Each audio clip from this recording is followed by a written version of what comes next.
नमस्कार, मैं प्रवीण झा। आप सुन रहे हैं एक दुनिया कई आयाम।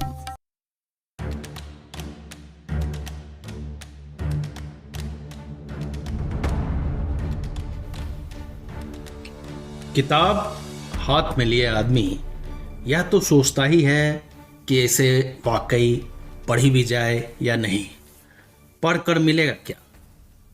अखबार और किताब में क्या फर्क है?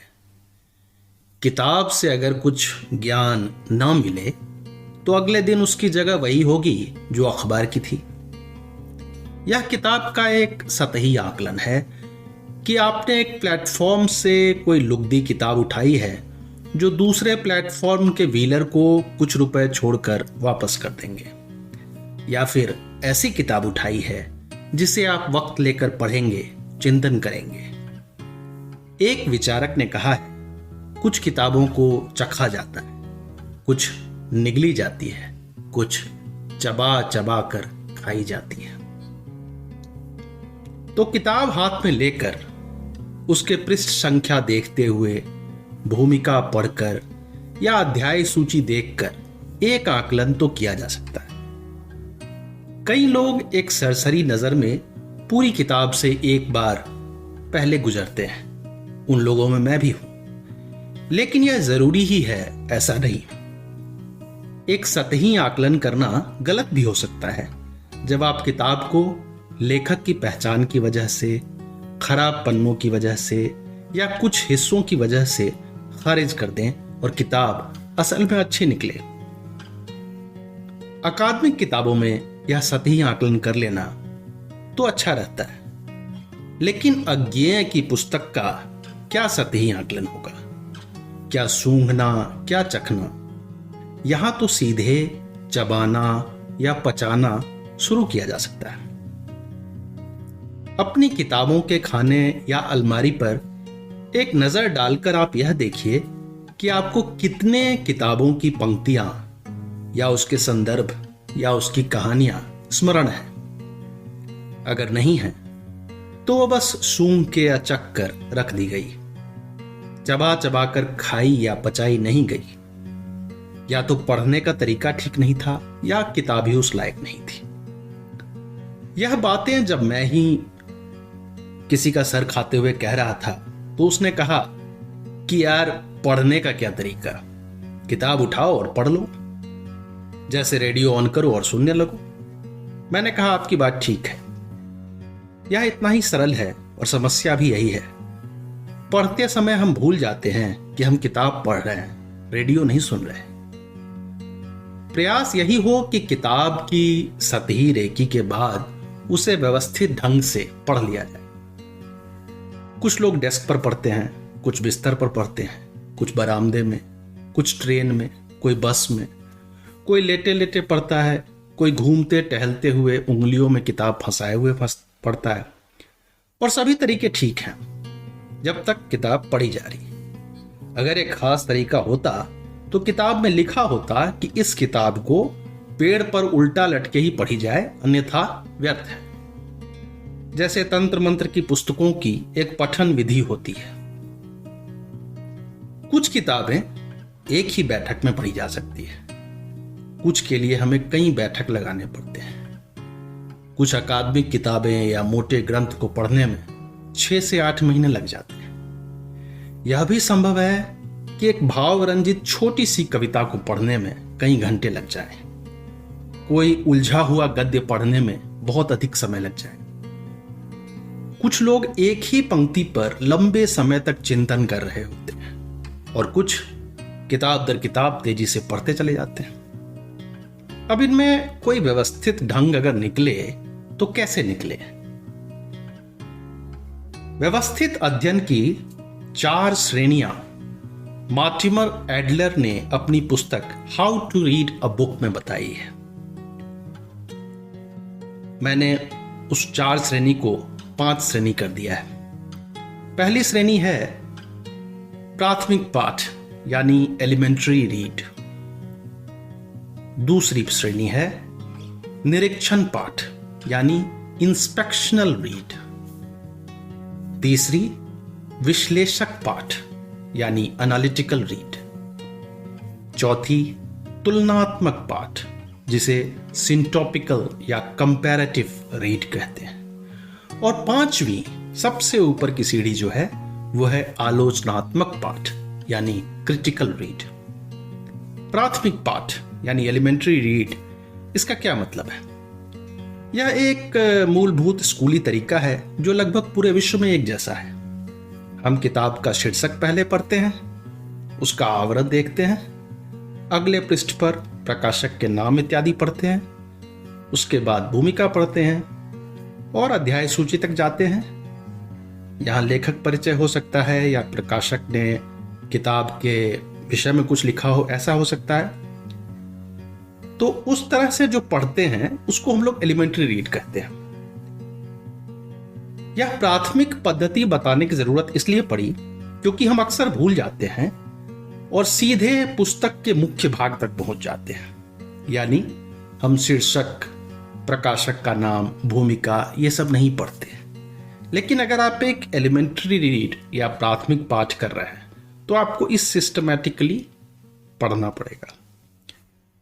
जैसे आप कोई अकादमिक पुस्तक पढ़ रहे हैं यानी कोर्स की किताब पढ़, वो कई बार नीरस भी होती है, लेकिन उसकी भूमिका पुस्तक की वह कड़ी है जिसे पढ़कर हो सकता है कि संपादक ने उसे छापा हो। यह पुस्तक का हृदय है, इसे कैसे छोड़ा जा सकता है? आप अमृतलाल वेगड़ की पुस्तक सौंदर्य की नदी नर्मदा, उसकी जो लेखकीय भूमिका मोहनलाल वाजपेयी ने लिखी है, वह पढ़कर देखिए कि वह इस किताब का कितना महत्वपूर्ण हिस्सा है। पुस्तक की भूमिका अगर उस विधा के उस्ताद लिखते हैं तो पुस्तक का वजन और बढ़ जाता है। यह एक तरह का अनुमोदन या रिकमेंडेशन है कि पुस्तक इसलिए पढ़ी जानी चाहिए।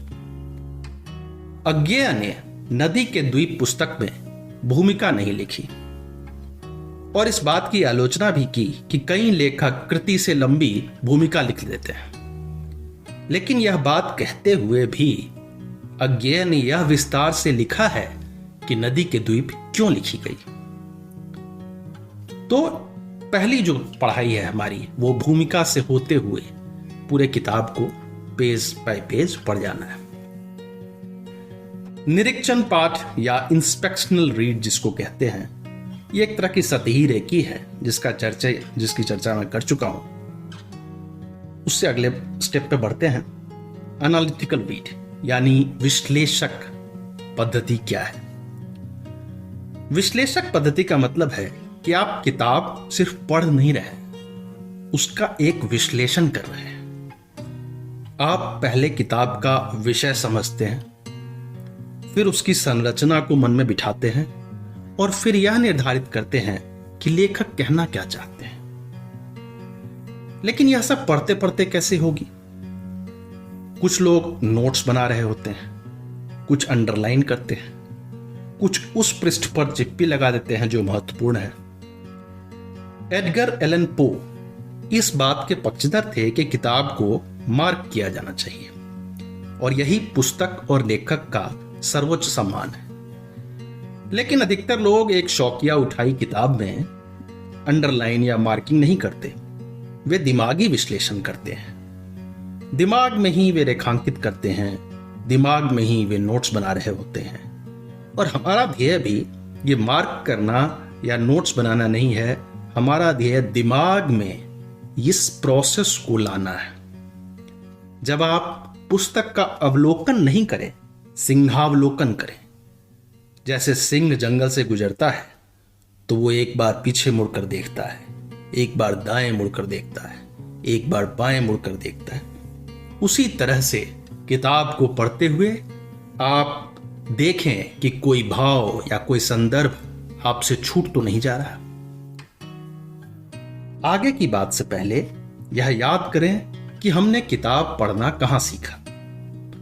अधिकतर लोगों ने किताब पढ़ना स्कूल में सीखा, किताब पढ़ना और सवालों के जवाब ढूंढना। मैं जब अमेरिका में था तो वहां ओपन बुक एग्जाम होते थे और ओपन बुक का मतलब है कि आपके पास प्रश्न पत्र है, आपके पास किताबें हैं और आपको प्रश्न के उत्तर किताब में से ढूंढ के देने हैं, तो आपको कुछ याद करके नहीं जाना। लेकिन उसके बाद भी वो प्रश्न पत्र काफी मुश्किल होता। मैं चकरा जाता कि यह क्या भला है, सवालों के जवाब किताब होने के बावजूद नहीं दे पा रहा। दरअसल जवाब तो किताब में होते हैं, लेकिन वे कहीं लिखे हुए नहीं होते। जैसे अगर आपको कोई कहे भारत छोड़ो आंदोलन की व्याख्या करें, तो आप किताब खोलेंगे, भारत छोड़ो आंदोलन वाला पेज पलटेंगे और व्याख्या कर देंगे। लेकिन अगर प्रश्न कुछ इस तरह से हो कि अगर भारत छोड़ो आंदोलन न होता तो क्या होता, इस प्रश्न के उत्तर के लिए किताब को नहीं, आपको यह समझना पड़ेगा कि भारत छोड़ो आंदोलन से आखिर हुआ क्या था, वो नहीं होता तो क्या होता, ये आपको उसके विश्लेषण करके समझ में आएगा। ये किताब में नहीं मिलेगा। तो यहां पे एनालिटिकल रीड यानी विश्लेषक क्षमता कार्य करती है। आपने जब किताब पढ़ी तो किताब में जो नहीं लिखा उसके भी उत्तर आपके दिमाग में होने चाहिए। लेखक की लेखनी जहां खत्म होती है, वहां पाठक का विश्लेषण शुरू होता है, और यही पाठक की पदवी लेखक से ऊंची हो जाती है ना अजीब बात। हजारी प्रसाद द्विवेदी की पदवी कई लेखकों से ऊंची थी, क्योंकि उनमें विश्लेषण की क्षमता थी। वह बेहतरीन पाठक थे जो लेखक से 2 कदम आगे सोचते थे। वह अगर इतिहास पढ़ते, उन्होंने तो खैर इतिहास पढ़ा ही है, लेकिन मेरे कहने का मतलब है कि हजारी प्रसाद द्विवेदी अगर इस प्रश्न का उत्तर देते कि भारत छोड़ो आंदोलन न होता तो क्या क्या होता, क्या अच्छा होता, क्या बुरा होता और उसके क्या प्रभाव होते, ये उत्तर उनके जैसे व्यक्तित्व दे सकते थे। हालांकि विश्लेषक पठन से भी ऊपर की एक स्थिति है, और द्विवेदी जी वहां बैठे थे। वह किताब चबाने पचाने से आगे निकल चुके थे, जिसकी बात मैं आगे करूंगा। लेकिन जो वस्तुनिष्ठ शैली या प्रश्नोत्तरी शैली यानी मल्टीपल चॉइस क्वेश्चन हमारे एजुकेशन सिस्टम में है, हमारी शिक्षा पद्धति में है, मुझे लगता है उसका एक आमूल परिवर्तन किया जाना चाहिए। उस पद्धति के कारण हम हमेशा किताब में उत्तर ढूंढने लग गए हैं, जबकि हमें किताब में प्रश्न ढूंढने चाहिए। उत्तर तो हमारे पास होंगे, जिसके लिए एक खुली किताब नहीं, एक खुले दिमाग की जरूरत होगी। तो प्रश्न यह है कि ज्ञानी कौन अधिक है, लेखक या पाठक?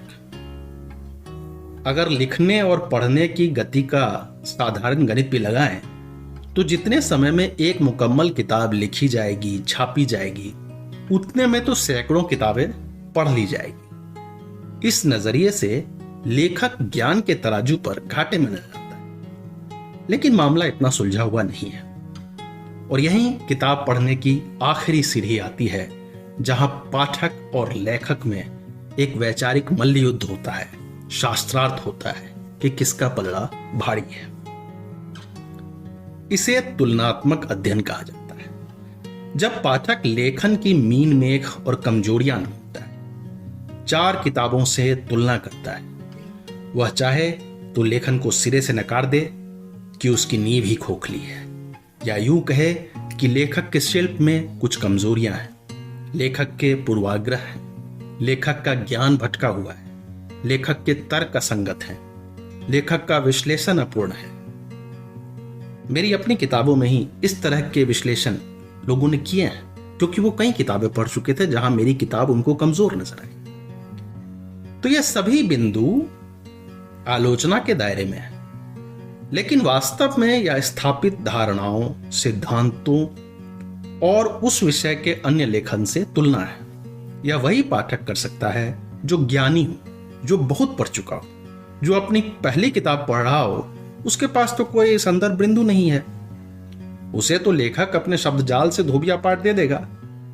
लेकिन जिसने बहुत सारी किताबें पढ़ रखी है, वो जब 5वीं किताब या 10वीं किताब या 11वीं किताब उस विषय पर पढ़ेगा, तो उसे अंतर नजर आएगा कि नहीं, ये लेखक तो उनसे कमजोर है, उनसे इसने कम विश्लेषण किया है।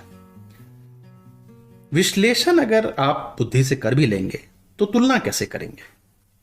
इसीलिए पढ़ना जरूरी है। उस विषय में ज्ञान कितना है कि आप लेखक की बखियां उधेड़ पाए। पहले आप पढ़ें, फिर उसके बाद तुलना करें। कहते हैं कि दुनिया की ऐसी कोई किताब नहीं जो दोष मुक्त हो। लिखी तो मनुष्य के द्वारा गई तो दोष होंगे ही, लेकिन जब लेखक अनुभवी खिलाड़ी हो और तुलना को पहले ही भांप चुका हो, यानी सभी संदर्भ वो पहले ही पढ़ चुका हो, तो वह पाठक को जकड़ सकता है। वैज्ञानिक और अकादमिक लेखन में अक्सर सभी संदर्भ दर्ज किए जाते हैं, यानी लेखक वे सभी संदर्भ देख चुका है। जो साहित्य रचते हैं वह अपने समकालीन लेखकों का, अपने पूर्व लेखकों का ज्ञान रखते हैं ताकि उनकी किताब तुलनाओं में खरे उतरे, भीड़ से अलग नजर आए, ताकि तुलना ही न हो पाए। किताब पढ़ने की इस सीढ़ी पर कुछ लोग जरूर पहुंचते हैं कि किताब पकड़ाते हुए लेखक के हाथ भी कांप जाते हैं कि किताब एक प्रबुद्ध और समालोचक पाठक के हाथ में जा रही है। और यह सीढ़ी भी आखिरी सीढ़ी नहीं है। आखिरी सीढ़ी में संभवतः पाठक कथ्य से मुक्त हो जाता है। यह दार्शनिकों और वैज्ञानिकों की स्थिति है। वह लिखित किताब को काट कर अपने नए सिद्धांत रचता है। वह अरस्तु को काट कर गैलीलियो बनता है। हमें अंततः उस सीढ़ी तक पहुंचना है।